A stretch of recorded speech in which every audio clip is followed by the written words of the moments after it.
Welcome back to the Freaky Deaky. I know, you're like, what, no intro to this episode? No, unfortunately there's not. We're here for Volume 3 of Freaky Listener Stories, I should say. We got some real zingers in this one. Got another one from Sheila that she commented on one of our YouTube videos. We got a bunch of emails. Got Jesse in here. Got a ton of emails from Paul. Like, literally, it was like heaven on earth. Got like multiple emails. Paul just reeling them in, just one after the other. I'm like, woo-wee. Thank you, Paul. So the majority of this episode is actually going to be Paul's stories, because they're like, you know what? I want to put most of Paul's stories in one episode, and then maybe any of the leftover ones I'll throw in the next volume. But so if you want to be in that volume, make sure you send in your story to thegang at thefreakydeaky.com. We absolutely love hearing these stories, guys. I got another story in here that's one of my favorites that we've ever received from Kenny. Fantastic story, and it creeped me the hell out. So I'm excited to share these with you guys. Christian has not heard a single one of these. I have not. I have, for the most part, been keeping these tucked away, as you do in these situations. He likes to try to shock me. Yeah, and it always works. He's always very shocked. As soon as he starts playing, no, I'm just kidding. It's supposed to be scary. I don't feel that I was spooked out by that, but I was terrified. It's fine. If you're new to the show, please consider taking a moment out of your time and rating us 5 stars. It really does go a long way in helping us spread the word of the podcast itself and climb those charts as we're trying to do. That is like the easiest way you can support the show. If you want to help financially keep the show afloat, help us push towards our goal of doing this full time at some point, share it on social media with your friends and family, or you can go to the website and check out the merch. We got some pretty dope merch up there for you guys. Check that out, place an order, rock some of the coolest paranormal swag you've ever seen in your life, or you can just send us $500,000 if you have it lying around. If not, then it's fine. We'll do the other methods of advertising and, merch orders and whatnot, but that's not what you're here for. You're here for creepy listener stories, and that's what we're going to deliver. Let's roll that sweet, beautiful bean footage of that intro theme music, and we'll get right into the episode. Were you making fun of me by saying bean? You get really triggered by the word bean, I'm noticing. Because of what you've done to me online. Somebody called me Kris the other day with a K. Yeah, I know. He changes it every time he says it. I think it's JC. Hilarious stuff, JC, by the way. Keep it coming.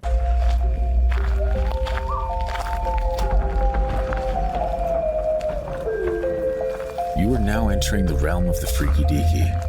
An unsuspecting stop at the crossroads of fantasy and reality, where the frayed edges of make-believe seep into this cookie-cutter white picket world you've been led to believe is far from extraordinary. What you're about to hear are true stories. Alleged true stories. Christian, just... okay? Tales of the strange and inexplicable thought only to exist in film and folklore.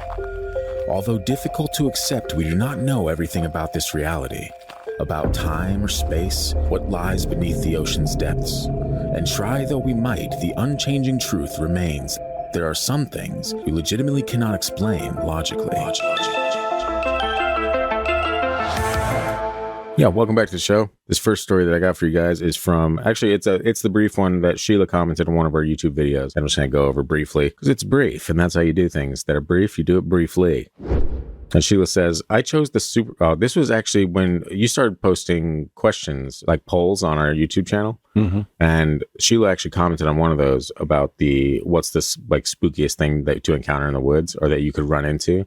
And the options were like supernatural or animals or getting lost or something like that.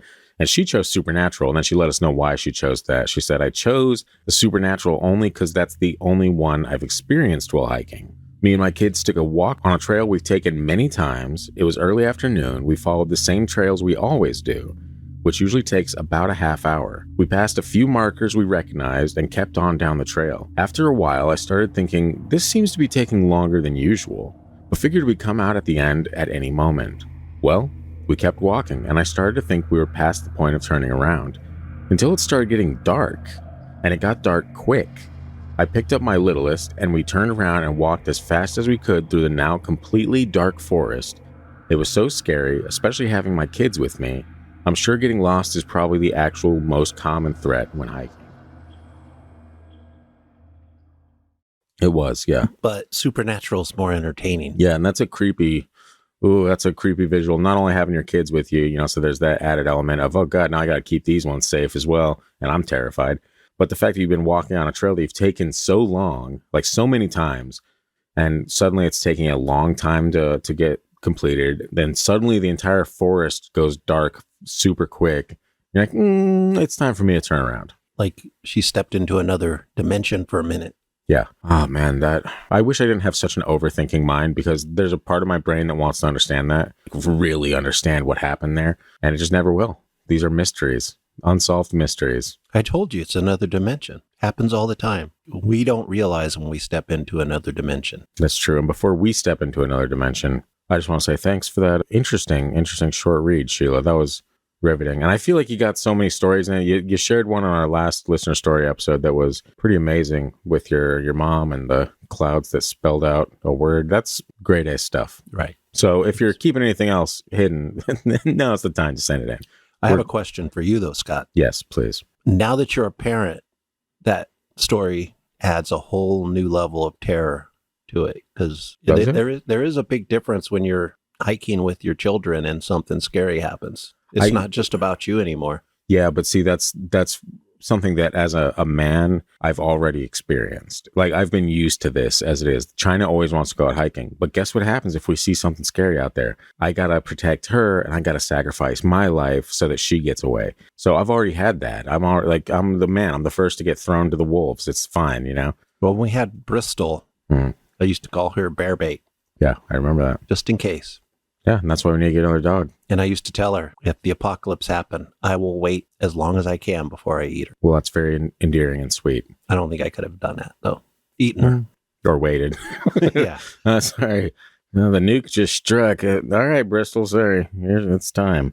Rotisserie Bristol. That's right. Unfortunate. Sorry to start the episode off with eating pets, folks. That's not what you're expecting. Nothing for that. No. Nothing for eating pets. Weird. Sorry, I'm still playing with the soundboard.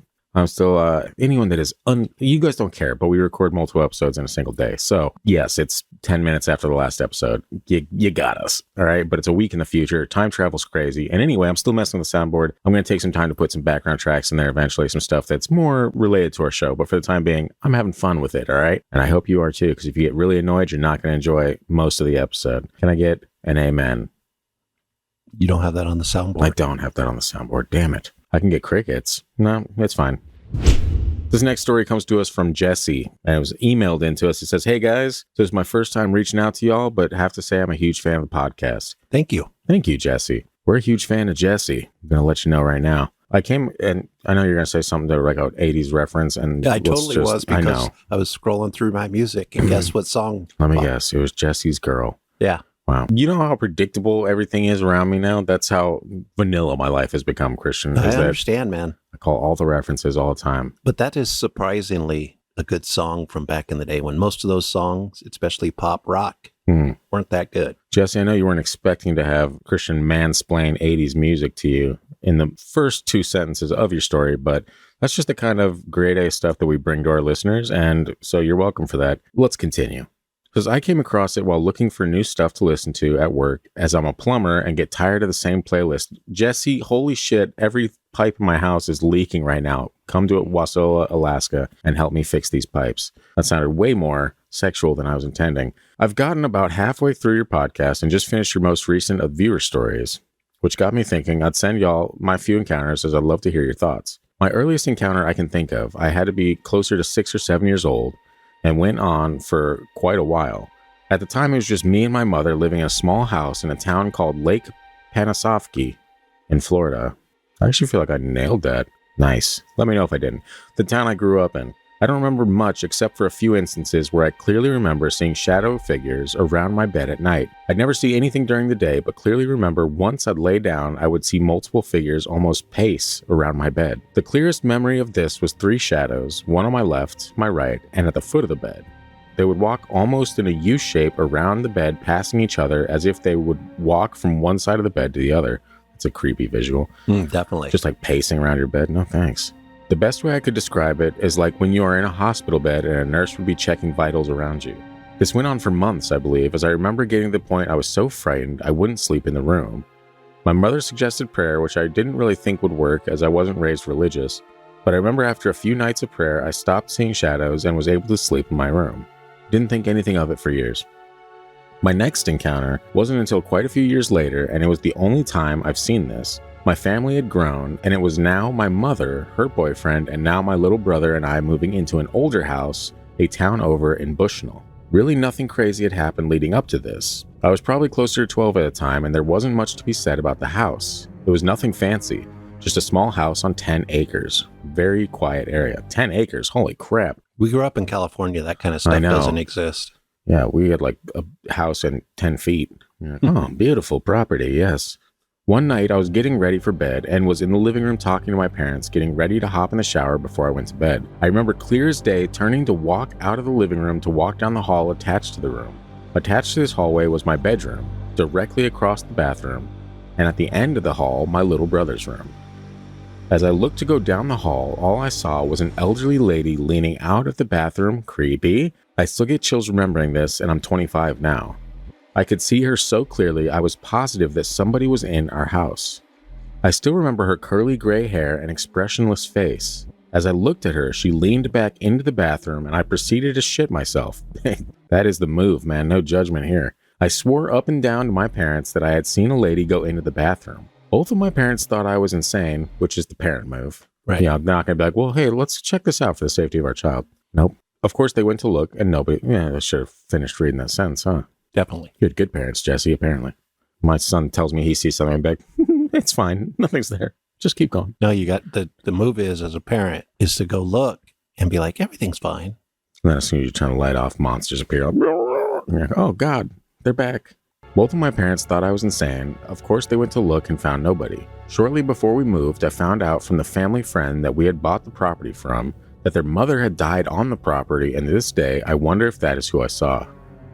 My final encounter was actually pretty recent. My fiance, her family, and I took a weekend vacation in St. Augustine, a very historic and haunted city in Florida. There were 6 of us, including myself, and we had spent the day walking the old town and heard about the history, as well as all the ghost stories associated with different locations. We heard about multiple opportunities to participate in a ghost hunt and decided there would be something fun to try. All of us but myself and my mother-in-law were skeptics, and I was receiving plenty of grief from her side of the family, asking if I'd be okay. Classic. Yeah, that's some shit Christian would do nonstop. He'd be like, you gonna be all right, Scott? Do you need me to get your blankie? And I'd say yes, because it's a comfort thing. Anyway, we decided to do a ghost hunt in the Ripley Believe It or Not Museum, as it had the best reviews.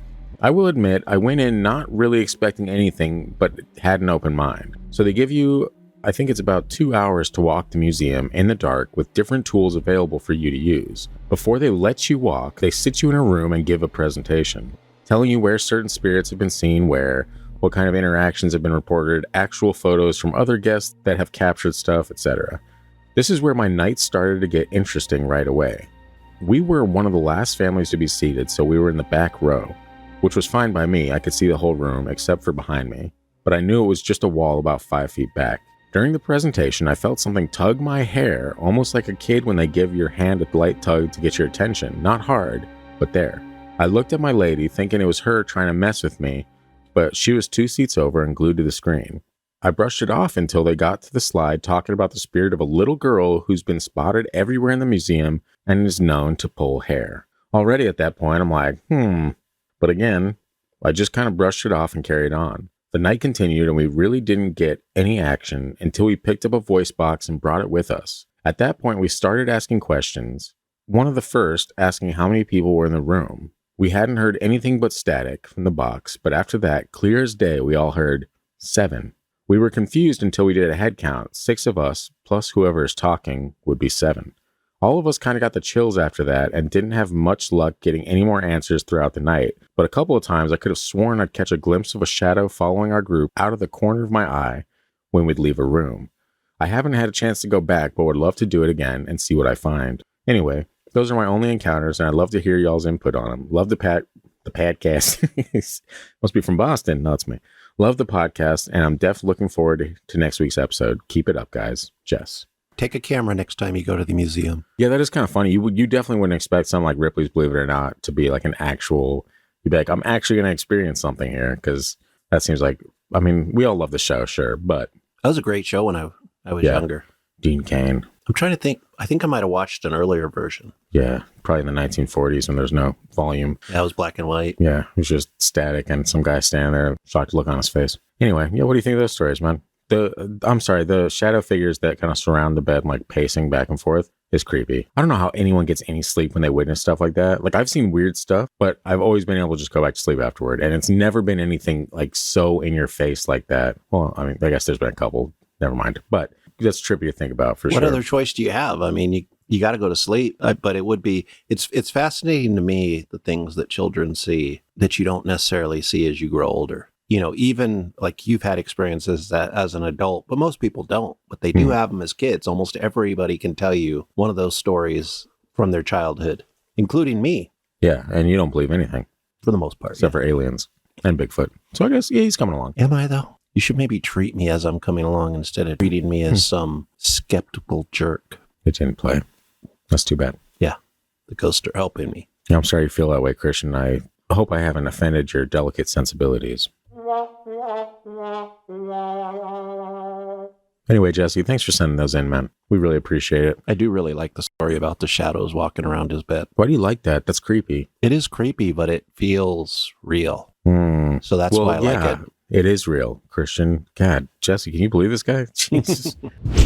This next one was sent in by Kenny, and it's called The Taunting Green Hand. It's a doozy. Kenny, I haven't even shared the story yet, but thank you, dude, so much for sending this in because it is a fantastic story. And I can't believe that you experienced this and did not shit your pants constantly, as I would to this day. And you were a child when this happened.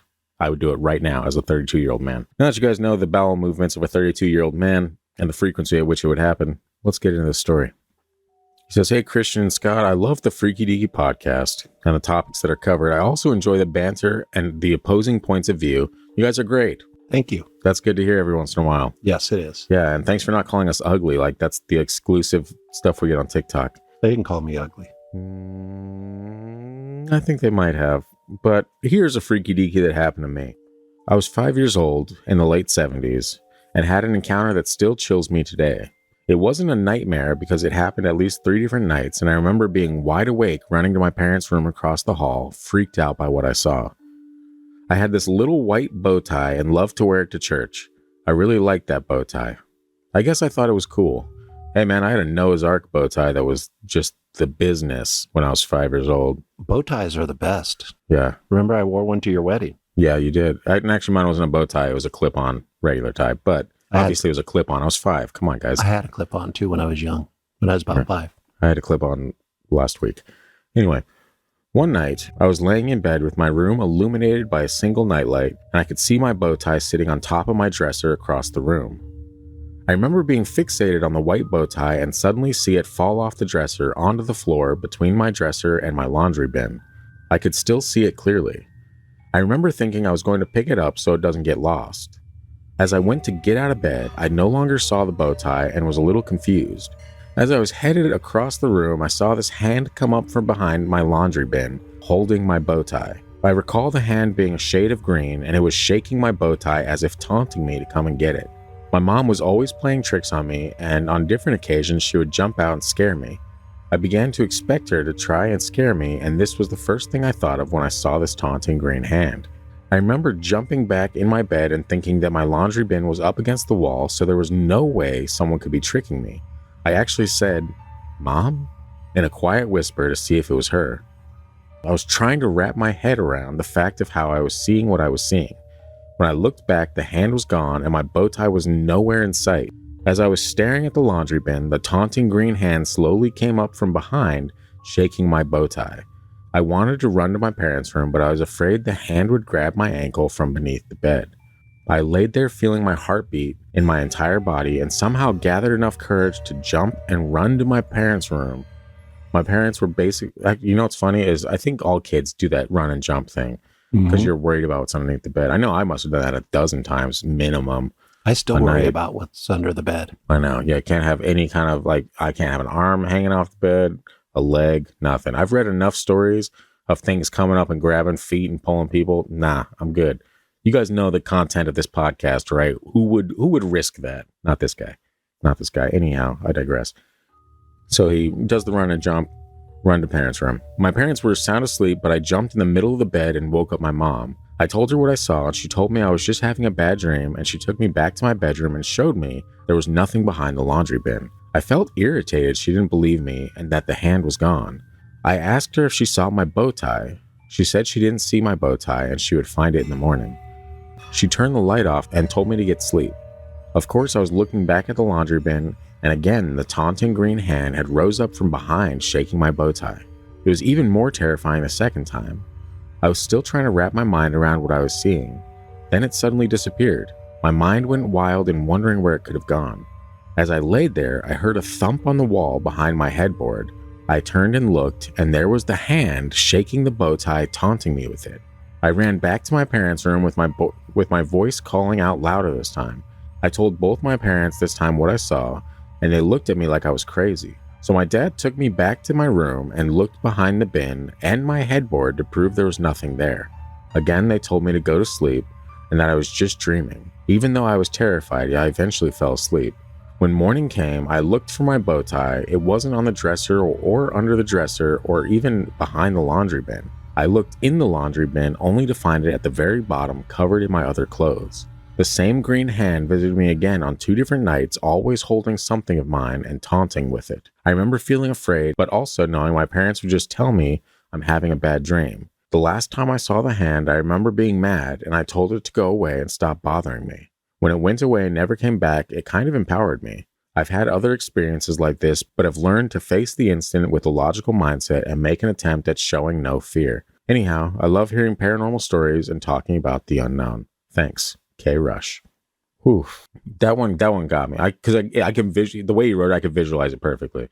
Like same with, and we didn't actually mention it, but that story that Jesse had with the old lady peeking out from the bathroom. Ooh, that gives me the heebie-jeebies thinking about. And that is a creepy ass visual. These stories so far is just so vivid that I can picture everything in it. And this green hand, man, I don't know what to say about it, dude. I got no idea, but it's creepy as hell to me. It was a helpful demon. It's like, you lost this. It's going to hurt your heart. Here it is. Yeah, you lost this after I pushed it off the dresser and now it's shaking it in front of your face. And then the hand in its demon voice was like, you want to go to hell? Come get the bow tie. So now that you know exactly what wasn't happening, Kenny, we're going to discuss the real possibilities. What was that, Christian? Green Goblin? So now you know what definitely wasn't happening. We're going to discuss some real possibilities now. Why is it not a possibility? It was a demon. You like demons. Yeah, I don't, first of all, like demons. Secondly, it doesn't, I don't know. I mean, it's evil. It feels malevolent. Is that the word, or benevolent? Malevolent is the word, but I don't necessarily take it like that. It is taunting. You think it's just like a trickster or something like that? Like, haha. What's the point of that? Like, you're obviously trying to scare the kid, right? You're not just being like, oh, he's going to get a kick out of this. No. I don't know. I'm not in the mind of this demon. I mean, well, I need you to get in that headspace, Christian. Maybe it was being helpful. And helpful spirits are sometimes scary. Like the ones walking around the bed, shadowy. I mean, maybe. Well, how was that helpful? It's like, let's teach him how to pray. Christian. Notice they went away when he prayed, and in this case for Kenny, when he asked it to leave him alone, it left him alone. No, it's like he got some like confidence, and he's like, "No, you're not going to do this to me anymore." Green hand, hit the bricks, and just walks away with 2 fingers now. And surprisingly, we hear a lot that helps in doing the podcast, which is kind of crazy. It's kind of crazy to think about that. Like these things are, they possess almost like magic that we could never understand. And then what if we, just some normal human that goes to work at DQ, comes home and is like, hey, you don't do that to me, ghost. And they're just like, oh man, okay. Maybe there's rules. Yeah, but see, I don't know, dude, that adds on so many other questions. Maybe there is rules. There has to be, there's always rules. But who is the ruler? You know what I mean? I mean, that puts someone else in charge if there's rules. No, it puts something else in charge. Someone else in charge, yeah. Something. So something can be someone, Christian. Someone is normally reserved for humans. Something is a higher power. Or a green hand that pops up behind the laundry basket. Ugh, that is something, not someone, I hope. Yeah. I'd rather it be something than someone with just one arm messing with me when I'm trying to sleep. Yeah, some Mr. Potato Head action going on there. Yeah, I don't know, Kenny. That's an interesting story, man. I have zero explanations for it or even zero understanding of why or how that happens. But I know if it terrified you, then it definitely wasn't good. Maybe, regardless of what Christian says, he's going to be like, well, it could have been helpful. I mean, maybe Kenny should use a Ouija board and try to see what it was. Wow. Christian. PSA, don't use a Ouija board, is what Scott's going to say. That is what I'm going to say. PSA, don't use your Ouija board. Don't use your Ouija board. Don't use your Ouija board. That brings us right along to, we're going to dive into some of Paul's stories. And actually, we're probably going to close out the episode with some of Paul's stories. You got so many of these things. Bangers, by the way, Paul. And actually, before we read Paul's stories, I would like to thank him for his support. He has been supportive of both my business and also this podcast. And that is super fun to see. And I'm stoked that you dig the products and that you have hopped on some merch orders, man. That is super dope. And Christian and I are forever in your debt. Paul's my hero. Yeah. And he's actually wearing, you can't see it right now because we're not filming, but it says Paul's my hero. And he didn't even know the story was in the episode, man. So that tells you you're a real legend, dude. You support the business, you support the podcast, you buy the merch, and you send in stories. Good grief. Do you want to be a host or what? Get in here, Paul. You are the wind beneath our wings. This first story, of course, you're going to breathe it right into the microphone. This first story from Paul is a warning in the mountains of New Mexico. New Mexico's creepy as hell. That is true. In 1996, my friend and I modified his truck to load and haul rocks for landscaping work in the summer, cut and sell wood in the winter. He lived in Cedar Crest, a mountain town with almost no residents that Taharis Canyon runs through. One day, the two of us got a couple of our other friends to come help us load some rock from a spot well off any road that we had hit several times in the past. 4 of us barely loaded a half bed and took a break. The heat was brutal on that 100-degree day. We decided we should take a walk and try to find some bigger or more decorative stones. We must have walked a mile from our original spot when we saw what looked like a big chunk of the hill had broke off and rock slid down the mountain. There was a big rock with space behind it, and then the hillside, if that makes sense. Took a couple steps towards the opening and we heard a low growl. Frozen in our tracks, we all met eyes, and in what seemed in unison all said, "Cougar."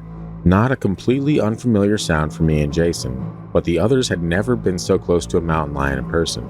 We grabbed the two of them to stop them from running and began to slowly back up when a large rock, Jason called it a boulder, which it was not, but at least 60 pounds, 60-ish pounds, came flying through the air and smashed into the shielding rock. We all hit the deck and saw the mountain lion take off running. The 4 of us laid there for a minute, unable to even speak before getting up and starting back to the truck. Never even talked about it with our other friends, but Jason and I did. Can't say what it was that could have thrown a rock that size, and none of us saw anything beside the cougar. Nonetheless, it was what caused my change from total skeptic to believer. That's like some Bigfoot activity. But I don't hear too many stories about Bigfoot in New Mexico. I know there's not. Like, where would you hide? Unless it's like cave systems or something like that. You know, giants, maybe, perhaps. Cave system. Aliens, giants. It's New Mexico. Aliens. You think a 3-foot gray is picking up a 60-pound boulder with his mind? No. I mean, that's true. Who does know? I mean, I certainly don't, but I'm blown away by the story. Oof. Whatever it was, it knew about the cougar. Yeah, and it's almost like you get rescued by it, if anything. Isn't that kind of strange? Yeah. I don't know if a cougar would attack multiple people unless it was really scared, but most stories you hear, and I'm sorry, the odds of it being like a Bigfoot or something, I don't know.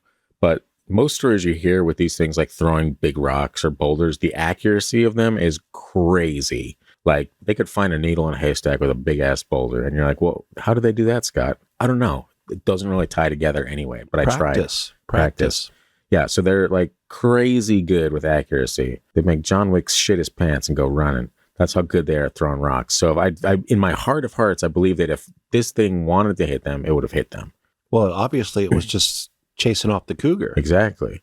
But then why? What's the purpose of just being like, oh, look at this giant cat going after these 4 dudes? I should probably interrupt this. We've talked about Bigfoot enough times to know that some of them are helpful. That's true. Yeah, I shouldn't lump all big feet into the same category. I mean, you shouldn't. And here I am doing it. Like, you know what? That's not the woke podcast that we're trying to distribute. My bad. How dare you? My bad, Paul. And actually, you know, that leads into yet another Bigfoot story, if you can believe it. And you can believe it because I'm about to read it to you. This is another one from Paul. I don't know if it sounded like I said Pa, but it was Paul. Pa. I'm Paul in. Pa, like Little House on the Prairie. Yeah. We've referenced Little House on the Prairie way too many times for the genre of show that we are. Can't you agree? No. Little House on the Prairie helped raise me. I understand that, but you went from referencing every single Disney character of all time to us referencing Little House on the Prairie every other episode, and the Waltons. Stay tuned. We'll have something else next week. Probably going to be the exact same thing they always said, Pa. It's always paw related. It's always paw related with you. That shows you how they brainwashed me. NBC did it. You feel good about that? Yeah, it's like you made me do that. You made me do that, Kris. I feel really good. Okay. This next story is a huge hairy man. But wait, it's cryptid related. It's not just a large hairy man. Yeah, thank you. It's just not a story of my Italian father. No. In 1985, when I turned 8, my dad took me to the Police Athletic League, where he was an assistant boxing coach and started letting me train with my cousins and the team. When we went to tournaments, we would all pile in a van and make the drive to wherever, stopping at hotels and motels along the way. Once driving to somewhere in Tennessee, that's a great location to have a Bigfoot sighting. Mm-hmm. Somewhere in Tennessee, we stopped, and as per usual, the coaches and older guys went and scouted a route to have the team do our running and cardio. Being the smallest and youngest on the team, I always got left behind with the coaches when they were all running. While the team ran, my dad and I watched with binoculars to keep track of them. Didn't have the phones or anything we have today, so keeping track of everyone wasn't so easy. So 5 a.m., everyone starts out, and I lock onto my cousin who's running third in the line. 2 minutes later, my dad says, "Do you see that animal? I think it's chasing them." I couldn't see what he was talking about, but I did notice the trees shaking just past the guys, which is not what you want to see. Then I see everyone stops running, and so do the trees, and whatever it was. My dad drops his Knox, which is the dopest thing I've ever heard, to call binoculars, and I'm stealing that forever, and starts loudly whistling the signal they use to relay the message to return with urgency. When the team got back, they were all about as freaked out as I've ever seen that group of hard individuals. The coaches told everyone to calm down, that it was just a bear, and the older guys who actually saw it also said it was a bear, after initially arguing that it was no bear. The tournament was 3 days long, so the next day we repeated the run and workout without incident. The only thing we did notice out of the ordinary was the smell of an outhouse that seemed to waft in during the morning warm-ups. My cousin told me several years later that what he saw was a huge hairy man, like in that old fake video of Bigfoot, only real. That's my first step into the world of believing. I have one more Bigfoot story and dozens of strange sightings in the sky. I am fairly positive most of the stuff in the New Mexico skies are government's aircrafts. At least that's what my old wrestling coach, who used to test fly for the Air Force, tells me. That's pretty wild. It's almost like the coaches were like, no, just say it was a bear. Say you saw a bear. That's all it was. You saw a bear. Nothing else. End of story. Get back to running. That's creepy. It's the same thing like that fake old video of Bigfoot, but this one was real. That was funny. Perhaps they're both real now. Man, I wish I could be the person that sees Bigfoot. You know what I mean? Wouldn't that be such an awesome memory to hold on to forever? It would be, but also you always talk about how terrified you get over stuff. Oh, well, yeah, I would, like, obviously, same thing I would do in any situation, ranging from anything from bees to Sasquatch and aliens and abduction situations, is I would shit myself. Let me tell you how this would go. I just did. I would shit myself. Scott and I are out hiking around looking for Bigfoot. We see a big hairy man. Yeah. And I'm like, Scott, do you see Bigfoot? And I turn around, Scott's gone. Yeah, exactly. You'd be like, can you believe we're witnessing this together? And I would be nowhere to be seen. And I'd be like, Scott, you have the camera. And you'd look down and it'd be on the ground with a note. I had just enough time to, a little post-it says, hey, Christian, you're up. No, you'd be like, I got pictures before I took off. And then I'd look at them and they'd be blurry. It'd just be trees. Like it'd be the sky or some shit. I'm running. Your feet. Those are some big feet, but not the one we saw. Yeah, that's like number one, Paul. Not only are you a legend, but my man, this is the first Bigfoot stories that we've had sent in. We had a guest on like the first summer break come and tell a story about seeing a Bigfoot in Michigan. And that's a video somewhere on YouTube at the moment, but never had listeners send in stories. So thank you for being the first Sasquatch and cryptid submission, I believe. Possibly not the first cryptid, but Bigfoot for sure. But the coaches said it was a bear. Well, the coaches were lying. That reminds me of the bear meme I posted on our Facebook page. Yeah. Sasquatch, I've seen a few. I forgot what else it said, but it made a reference to it not being a bear.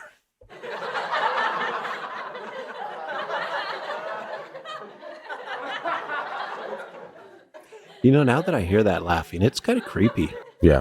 It sounds like the laughter of people forced to laugh in hell. Yeah. Like, guys, laugh like you're not having such a bad time down here. We're trying to get some more celebrities. Yeah, laugh or we burn you more. Yeah, like at the end, you can hear the tears start to come through the laugh.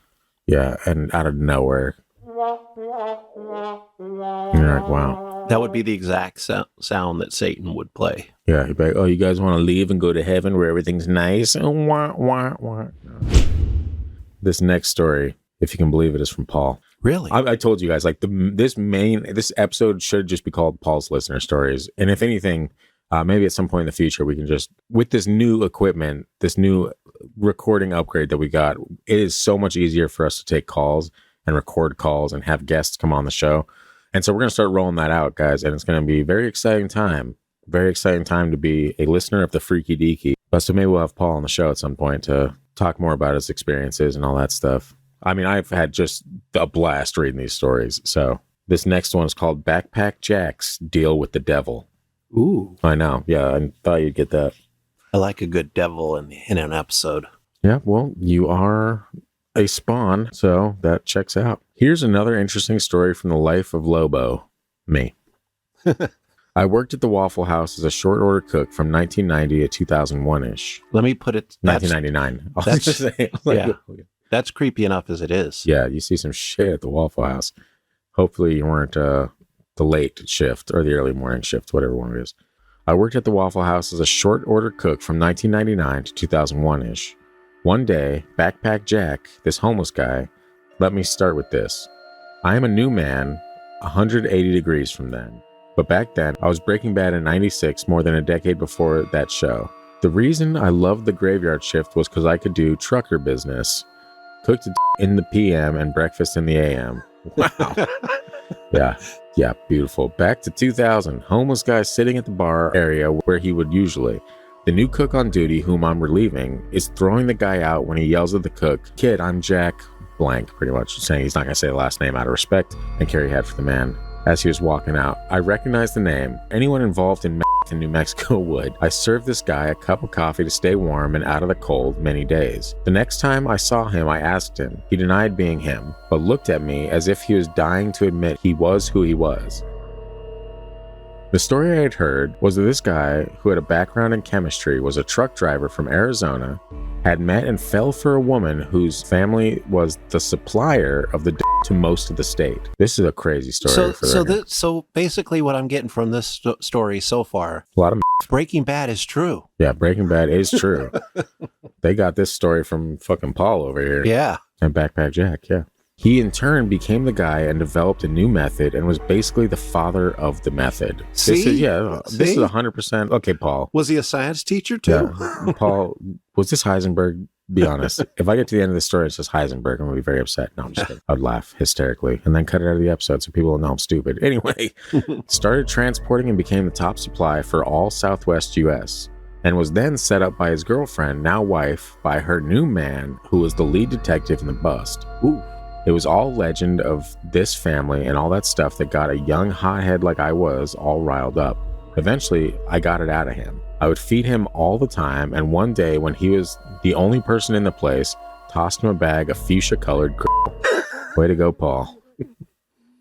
It wasn't blue, but it's pretty close. No.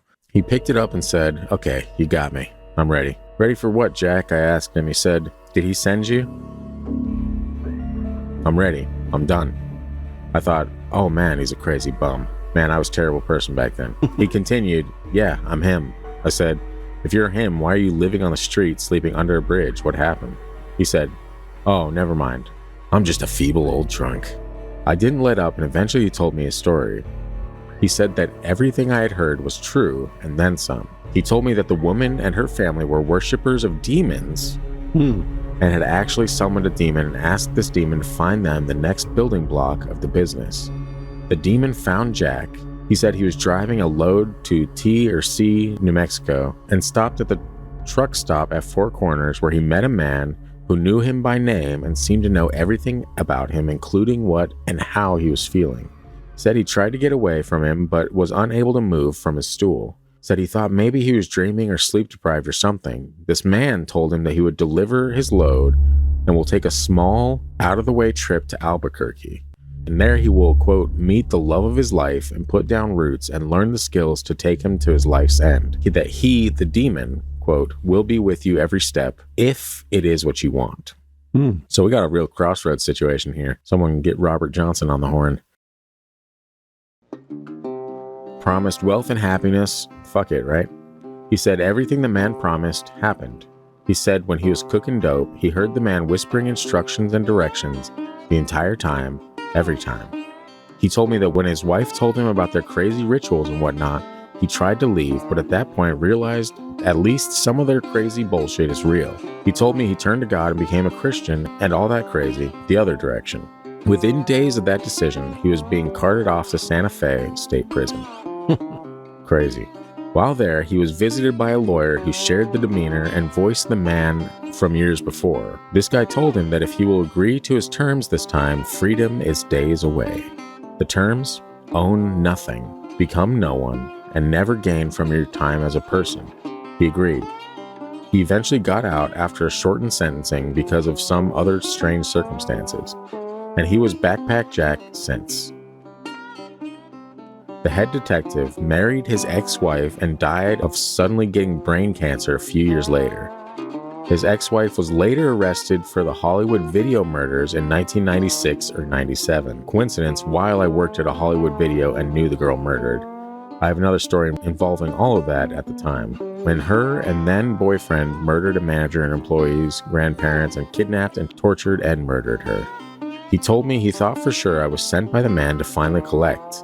It made me feel for the guy. I believe, he believes, or believed, as I'm sure he isn't still alive. Personally, I believe he is who he said he was. I also believe all the years on the street and extreme alcohol abuse had taken its toll on a hard man that lived a hard, fast life. Hope that if nothing else, you enjoy the story.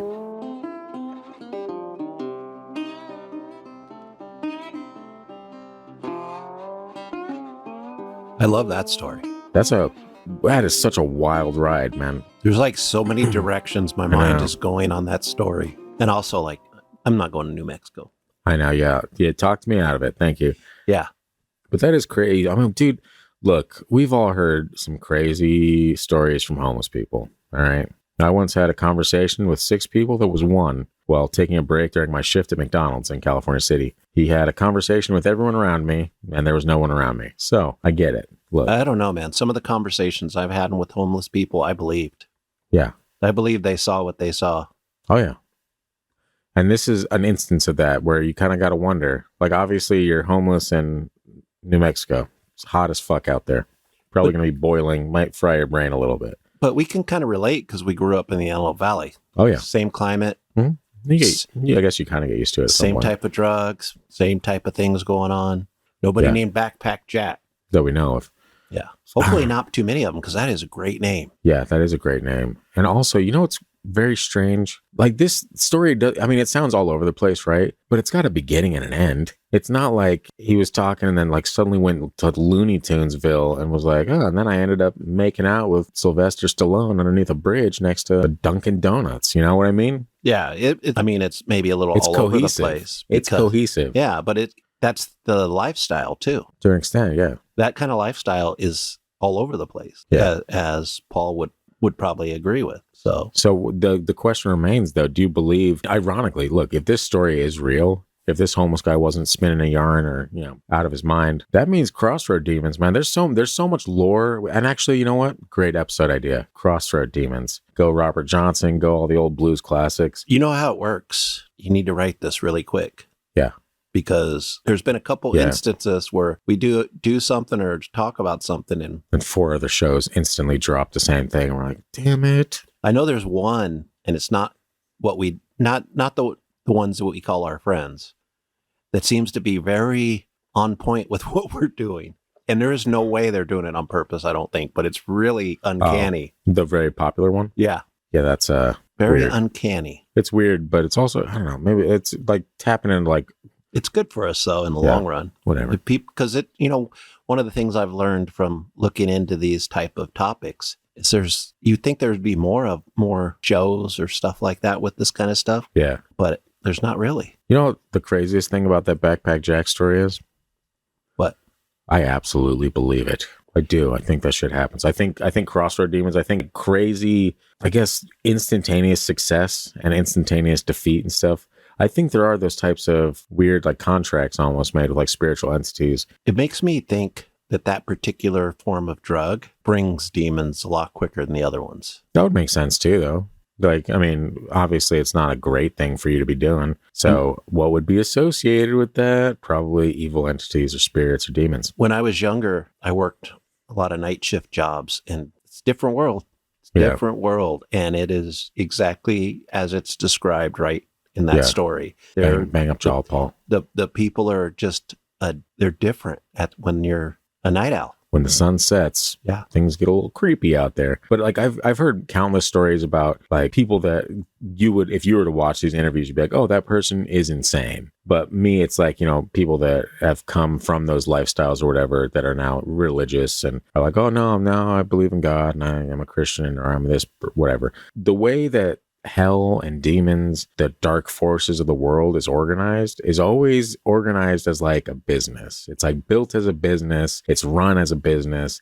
And so if you think about like that correlating into some of these crazy overnight success stories or like the shit that happens in Hollywood and all that, you can see it because it's smart. Obviously, you can make businesses successful. So why wouldn't you replicate that if you're evil forces trying to take over the world or overpower good or light versus dark, whatever you want to say. I'm just saying like this. It's weird to me that the crazy stories always seem to line up perfectly well. First, suddenly I'm the crazy one. Yeah. First of all, hell's not real. Well, in that case, I guess we're fine. Yeah. But, you know, maybe demons are real because they were around before hell. If you look at it historically, I mean, Christian, I think you need to go back and look at it historically. You keep saying this, but you're incorrect on a lot of stuff that you say too. Yeah. The demons were around before the biblical times. Before the biblical times. Yeah, you always say that shit. And I got shit that lines up what you're told history versus what actually happened. And there's gaps that are filled in that you're not told about in history class with biblical stories that seem to match that timeline. So it's kind of weird. I don't know, man. I think because you're a skeptic and you hate religion. I don't hate religion. I don't like organized religion. And which is the same as hating it. Don't be offended because I say hell's not real. I'm not offended. I'm not going there. You're the one that's going to be taking up a space, man. Don't get triggered. Don't get triggered. But let's go back to the business idea. Yes. If demons are real, and they are.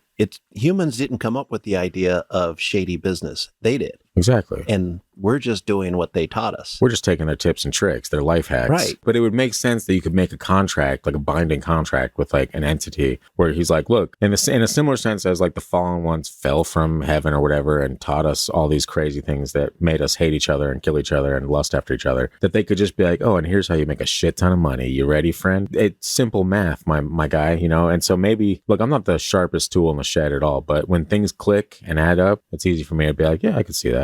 Is it 100% right? Who fucking knows? Yeah. But I could see it. I just have a different view that's more like, well, humans are always blaming somebody for their shortcomings or something. And that's easy to say too. It's easy to deflect on other things for sure. But maybe that was taught to us by the evil, shady business demons as well. I mean, that's what I would do if I was an evil, shady businessman.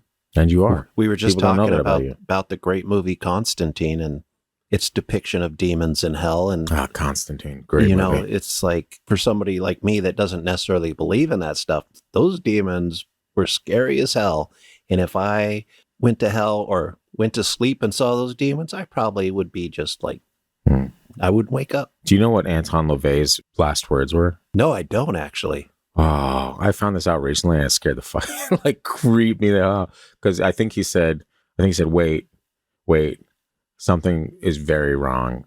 I was very wrong, or something like was terribly wrong. I can't remember what it was, but he repeated it like 3 times before he went out. He was definitely wrong. He made up a thing and called it the Church of Satan, and it was. Eventually, we're going to talk about him in one of our episodes. Oh, I'm sure, yeah, because he'll squeak his way. That whole story around that is very fascinating. But it is fascinating. That's interesting that he said that. I have to look it up. We'll maybe I'll cut it out if I find the actual, but it's something along those lines where he was scared shitless when he was dying. He's like, oh, whoa, no, wait. I was wrong. But anyway, I'm going to close this out with and actually we're not going to get to all of Paul's stories in this episode because he has a bunch of doozies, but we're going to close it out with this lighthearted little jaunt. It's called Lost Time. What? Are we going to hell again? No. Well, we'll find out. Lost Time, Game Time, or just high. Okay. This one's good. Thanks for another zinger, Paul. Back in the late 90s, I worked at Hollywood Video in Albuquerque, New Mexico. One day when I came into work, the store was full with all the employees and managers. The district boss went on to tell all of us that there was a robbery at one of the stores the night before and some people were killed, and there were some counselors here for some people who knew the deceased. Is this going back to the previous story? Yes, probably. As it turned out, it wasn't so much of a robbery as some crazy people kidnapping and murdering a girl who was working at the store. My manager, who was a good friend and ex-bandmate of mine from high school, had actually dated the girl for a minute and was pretty upset. We worked that night, and when we were closing, 12 a.m., I told him, "Come on, bro. Vamos a Cali? Alcal?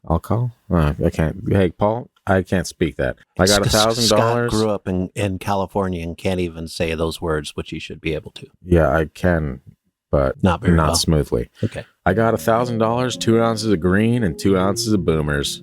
Some shrooms, apparently. Is that what that is? Yeah, I guess so. Let's just go and see where we go. He agreed. We jumped in my Nissan Pathfinder and headed to a spot on the map. Denver. Cool. We'll see what's going on in Denver.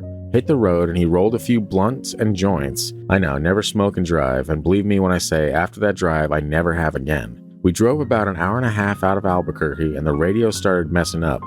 We were jamming Morbid Angel and Cannibal Corpse on CD, so weird that it was cutting out like stations and static. We pulled off to check the wires and connections in the dark, very stupid. I remember us getting out and opening the back of the truck, reaching in. Both of us remember this the very same, and suddenly sitting up in the cab of the truck. We looked straight at each other and looked around, and we were at a Kmart parking lot. It was 12:33 p.m., and we went in to ask for directions. We're told we're in Denver, Colorado. We were confused, and I was freaked out that I could have driven through the night and not remembered. But we still decided, since we're here, let's see what's happening in Denver. Oh yeah, the gas tank also happened to be the same, half a tank. Could have stopped for gas and not remembered, but the weed wasn't that good, and we hadn't broken into the shrooms yet. We found a concert, 311, The Far Side, and somebody.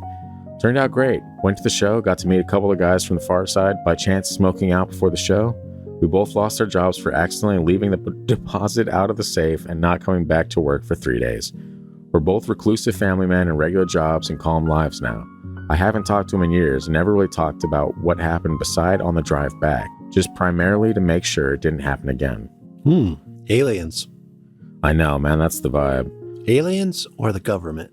Yeah, that's crazy. The idea of missing time freaks me out. And I do feel like I had that happen on the way from California to Vegas once.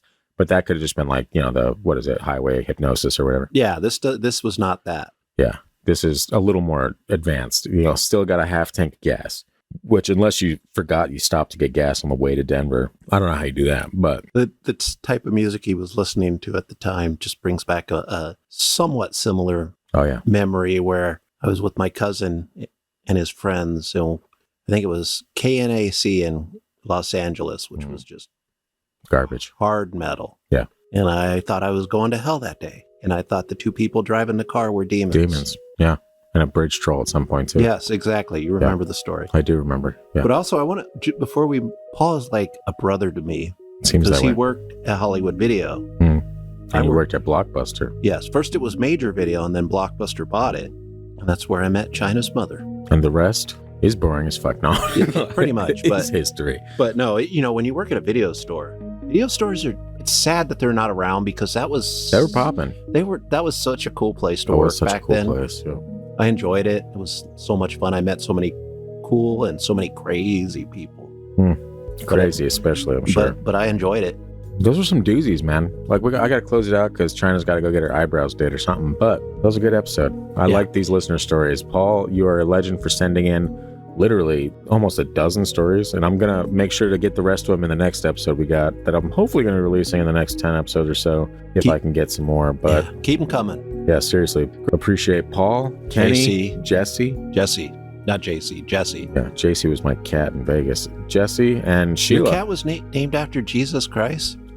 JC Ray. It was named after an all-time low song because I was emo and stupid as fuck when I was 22. But that's not the. We all are. That's not the point of this podcast. I mean, that's the point of being 22. Yeah. So anyway, and I guess while we're in the middle of shout-outs, R.I.P. to JC Ray, who my ex stole from me, changed the locks, and I have no idea what happened to her. One day before she was about to get to freedom.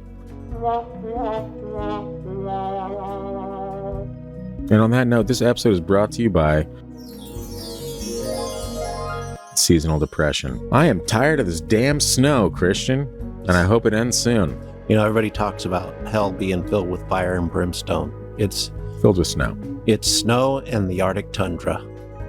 You couldn't have said it better if you tried. Anyway, big shout out to everyone that has sent in stories. If you want to be a part of the next Listener Stories episode, send it into thegang at thefreakydeaky.com.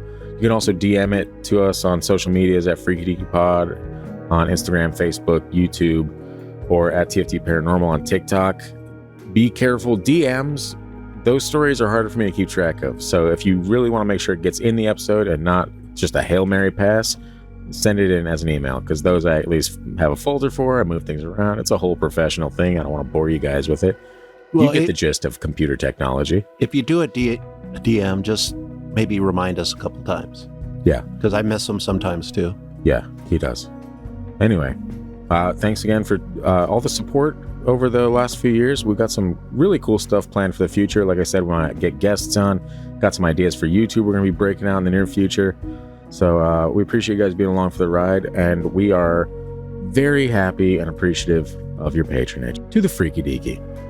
We'll see you right back here next week for some more of that sweet, sweet goodness. You guys have yourselves a fantastic Thursday and or Friday or any day you're listening. And we'll see you next time on the Freaky Deaky.